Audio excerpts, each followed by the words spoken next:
It's about a meeting that was held by someone who worked at the Saudi consulate in Los Angeles. And years later, he applied for U.S. citizenship, so had to go through this interview with the FBI with two of the most prominent of the 9/11 hijackers, two guys who lived in San Diego, two cases that are very, very well known and are seen primarily, Benita, as cases the FBI and the U.S. authorities should have been on top of ahead of the hijackings.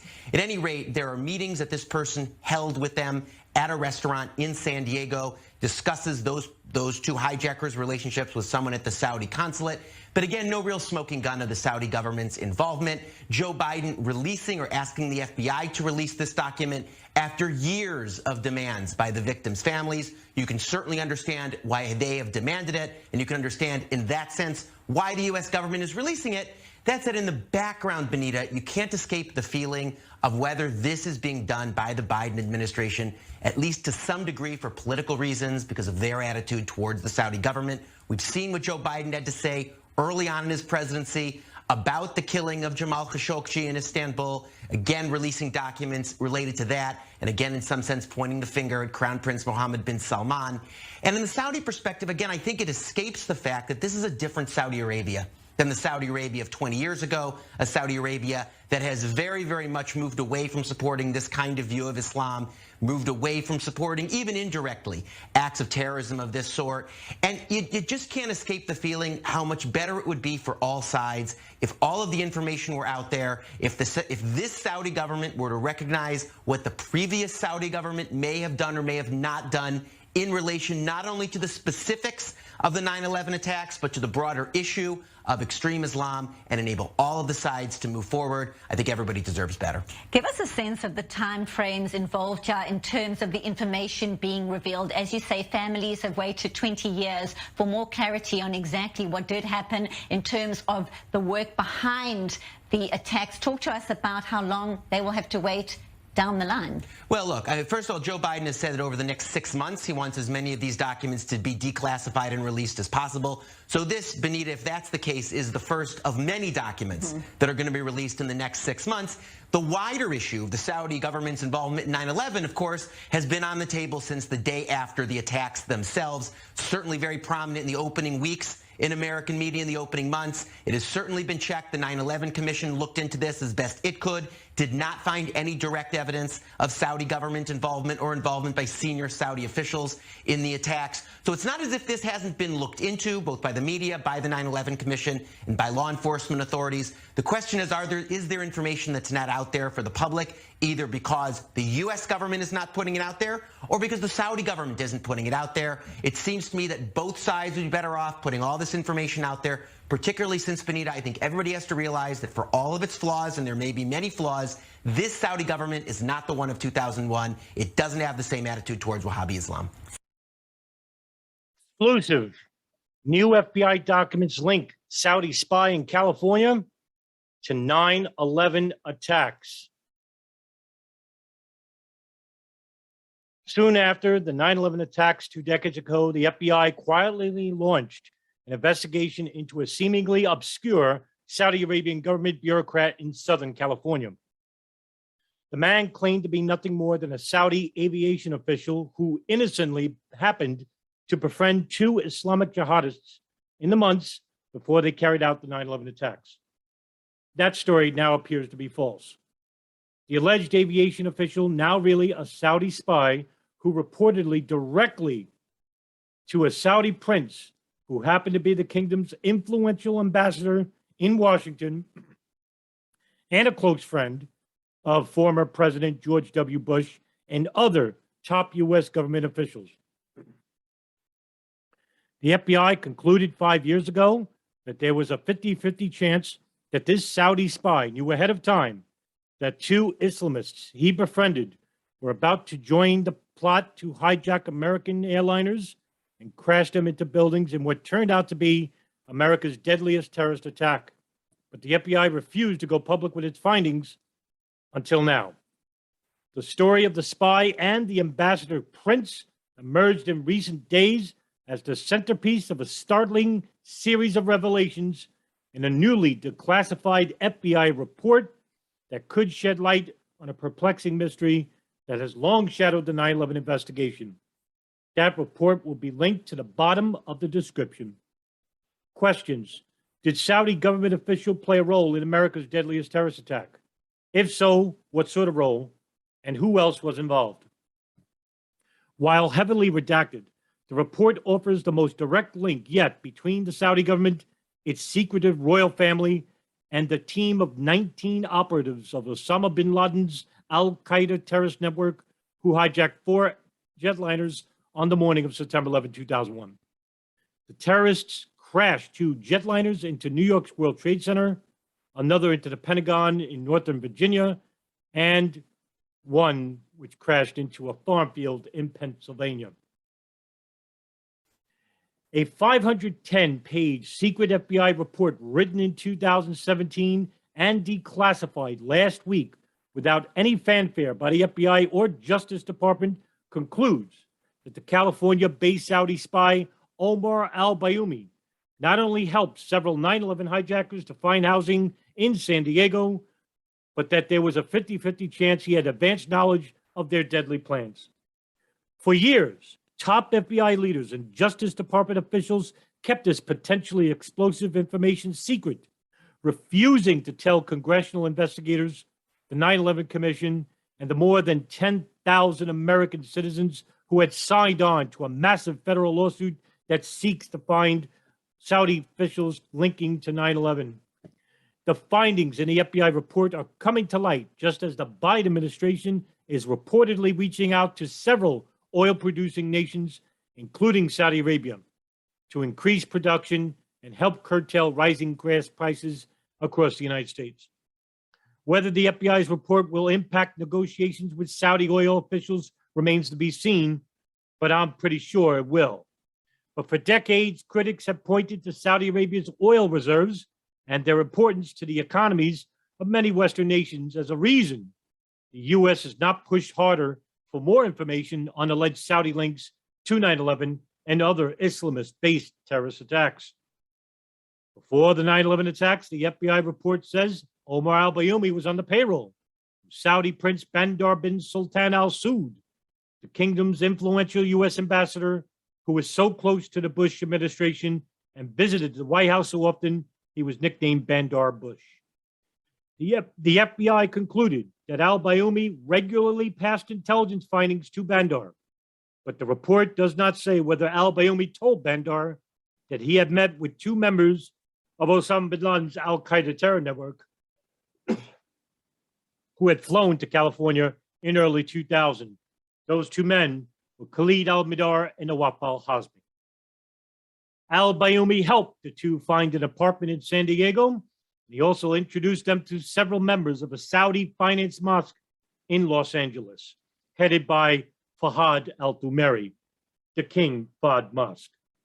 The 2 al-Qaeda operatives later made their way to northern New Jersey, where they met with other 9/11 co-conspirators, rented cars, opened bank accounts and postal boxes, exercised at a local gym, and hung out at a Macy's and other stores at Willowbrook Mall in Wayne, New Jersey. The FBI report does not say whether al-Bayoumi knew they left California, or if he did, whether he offered them advice on how to travel to New Jersey. Nor does the report say whether al-Bayoumi ever told Prince Bandar whether he knew about the 9/11 attacks before they took place. Compiled after years of outspoken concerns and criticism from 9/11 victims about a possible Saudi connection to the plot, the report and its findings were kept secret by the FBI and Justice Department officials until late last week. The report was released as an ongoing executive order by President Biden last September to declassify the FBI's trove of 9/11 investigation files. In the days leading up to the 20th anniversary of the 9/11 attacks last September, Biden had been under intense pressure by 9/11 victims and their relatives, along with several key members of Congress, to release the FBI's secret investigative files. Some victims and relatives even threatened to stage protests or boycotts at 9/11 anniversary ceremonies if Biden showed up without ordering the FBI to open its files. Since Biden's executive order, the FBI has declassified a steady trickle of files but few of the documents offered much insight into the long-rumored Saudi link to the 9/11 plot until last week. Clear evidence of a conspiracy between bin Laden jihadists and Saudi officials had long been scarce. These latest revelations could change that, advocates say, and if nothing else, this latest report offers one of the most startling glimpses yet into the shadow world of spies and terrorists and Saudi royalty. It's exactly what we've been saying, says James Creedler, one of the lead attorneys in a lawsuit by more than 10,000 9/11 victims and relatives against the Saudi government. Saudi government officials at a high level were integral to the 9/11 attacks. The Saudi Arabian embassy in Washington and their American attorneys in the lawsuit did not respond to requests for comment. The White House did not respond either. The FBI's media office in Washington said in an email, "We have no comment on the documents." Prince Bandar, at age 73, who is now retired after moving from his U.S. ambassadorship to the head of the Saudi Intelligence Service and the Saudi National Security Council, and Omar al-Bayoumi, at age 63, both live in Saudi Arabia. They could not be reached for comment. The revelations about Bandar and al-Bayoumi drew an angry response, not just from 9/11 victims and their relatives, but from a former FBI agent who tried to sound an alarm during the summer of 2001 after he found evidence that al-Qaeda operatives had secretly entered the United States. Mark Rossini, an FBI counterterrorism expert assigned in 2001 to the CIA's Alex Station team, said this: "This latest report just shows what we had known all along, but disgustingly has taken 20 years to finally be disclosed." Rossini, who was reached at his home in Spain, where he has lived since the FBI in 2008, after pleading guilty to illegally accessing files on a case unrelated to 9/11, claims he was ordered by CIA officials and threatened with federal charges if he bucked orders and told the FBI about the presence of al-Qaeda terrorists inside the United States. Neither the CIA nor the FBI has ever explained why they did not cooperate on what now seems to be such a basic piece of an important counterterrorism investigation, and therefore may have very well prevented the 9/11 attacks. Brett Eagleson of Middletown, Connecticut, who lost his father in the collapse of the Trade Center towers, said the new evidence is a major step forward in the long legal and public relations battle to not only draw attention to Saudi Arabia's possible links to 9/11, but hold the kingdom's royal family and other officials accountable. He said, "For 20 years, we've seen a hell of a lot of smoke. I think we just found the fire." Names of sources and other identifying details in the FBI report are blacked out. Many of the 510 pages consist mostly of lines drawn through entire sentences and even paragraphs. But enough information remains to outline the seemingly strange connection between the spy, al-Bayoumi, the prince, Bandar, and two ragtag Saudi-born members, Khalid al-Mihdhar and Nawaf al-Hazmi. Mihdhar and al-Hazmi were well-known al-Qaeda operatives long before they joined the team of 19 hijackers. In 2000, the CIA tracked al-Mihdhar and al-Hazmi from the Middle East to an apartment in Kuala Lumpur, Malaysia, where they met with other members of the bin Laden network. What the CIA did not know at the time was the initial plans were hatched in the meeting to hijack commercial jetliners in America and crash them into buildings, the essential ingredients of the massive attack on September 11, 2001 that caught America by surprise and transformed U.S. foreign policy. However, I think some agencies did and may very well possess the foreknowledge of the attacks, and that agency is the National Security Agency, who had monitored the phone calls of Osama bin Laden from 1992 to 1998, and an al-Qaeda communications hub where Khalid al-Mihdhar sometimes visited from 1996 to 2001 in Sana'a, Yemen. After leaving the Kuala Lumpur apartment gathering, al-Mihdhar and al-Hazmi flew to Bangkok, Thailand. With U.S. travel visas in hand, both caught a flight to Los Angeles not knowing the CIA agents were tailing them and that the NSA had monitored al-Hazmi's cell phone. After al-Mihdhar and al-Hazmi landed in Los Angeles, they were soon met by Omar al-Bayoumi, who helped them find an apartment and introduced them to a handful of Saudis also living in Southern California. However, before that, Fahad al-Thumeri, the imam at the King Fahd Mosque, through a separate FBI investigation that was conducted by an interview with a Tunisian cab driver by Khalid Ben, where he testified that on January 13, 2000, Khalid Ben was told by Fahad al-Thumeri to pick up two Saudis at Los Angeles International Airport and drive them to him. Khalid Ben was later interviewed by the FBI, where he was given 30 photographs to point out to the two Saudis that he picked up. The two photographs were of Khalid al-Mihdhar and Nawaf al-Hazmi. The CIA had no legal authority to continue tracking the two terrorists inside the United States. By law, the CIA is strictly confined to overseas spy operations. Critics have long claimed the CIA should have called in the FBI and its domestic counterterrorism squads, but the CIA remained silent and has never explained why it did not immediately summon the FBI. However, according to Mark Rossini, he was told by Michelle Ann Casey, a CIA case officer tasked to head or lead the Yemen al-Qaeda communications hub, where she told Mark Rossini that it was not an FBI matter and that the matter belonged to the CIA because they believed the next attack would be in Southeast Asia. The information that Mark Rossini was referring to was the photographs of the U.S. visas and passports of Khalid al-Mihdhar and Nawaf al-Hazmi that the CIA took. During the summer of 2001, al-Mihdhar and al-Hazmi moved to northern New Jersey, settling into the Congress Inn Motel on Route 46 in South Hackensack, another area of motels and apartments. From there, they met with other 9/11 hijackers, including the ringleader, Muhammad Atta, who lived for various periods at motels in Wayne, New Jersey.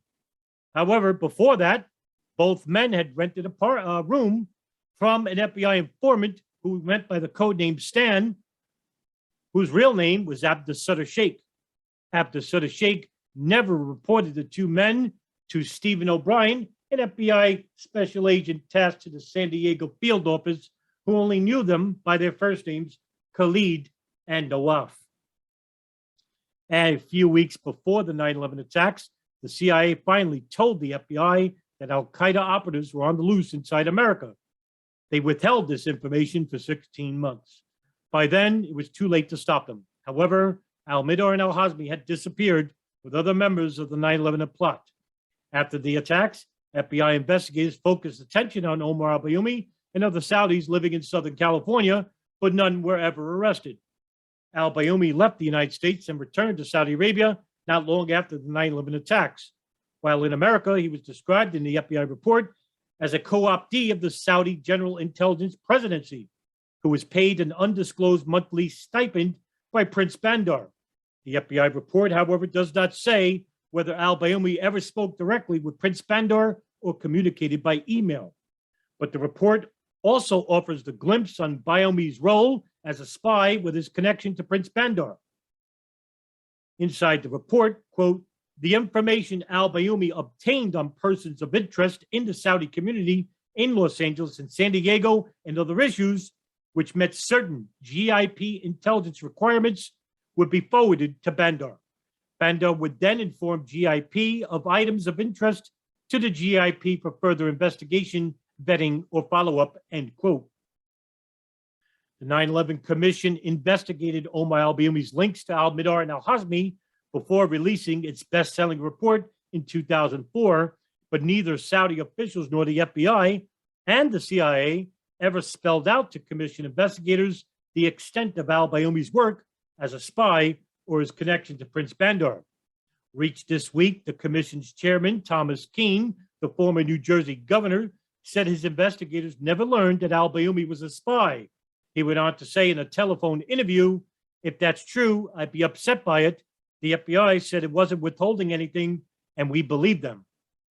But Keane also cautioned against jumping to conclusions about the extent of Saudi involvement in the 9/11 plot, saying, I think you have to take a look at the evidence.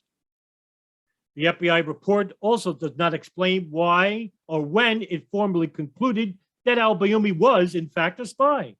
In the years after the 9/11 attacks, a number of media reports speculated that al-Bayoumi might have worked for the Saudi intelligence service, but there was no formal declaration of Bayoumi's role until now. Jerry Goldman, a New York-based attorney who represents 500 victims in the federal lawsuit against Saudi Arabia, went on the report and said, this is scary. According to the allegation in the FBI report, the Saudi ambassador is dealing with a guy who dealt with terrorists. Tim Froelich, who grew up in Little Falls, New Jersey, and escaped from the 80th floor of the South Tower of the World Trade Center after he was struck by Flight 175, said the latest revelations confirmed long suspicions about Saudi links to terrorism. For Froelich, who worked as an accountant for Fuji Bank, also harshly criticized the FBI for withholding the details about al-Bayoumi for so many years. The information obviously should have been laid out, and it should have been given to us a long time ago. Shyman Premley, who moved to Vermont from a home in Jersey City after escaping the 80th floor of Fuji Bank, she went on to say, knowing what we already know, how is it possible that we continue to torture their relationship with Saudi Arabia? As for the FBI and its decision to hold back for years what it knew about the spying, the prince, and the terrorists, Premley added, we feel abandoned. Well, not only you feel abandoned, but so do the rest of us and the rest of the 9/11 activists and researchers who are trying to uncover a much larger role that not only implicates the FBI and the Saudis, but also to the Israelis and the NSA.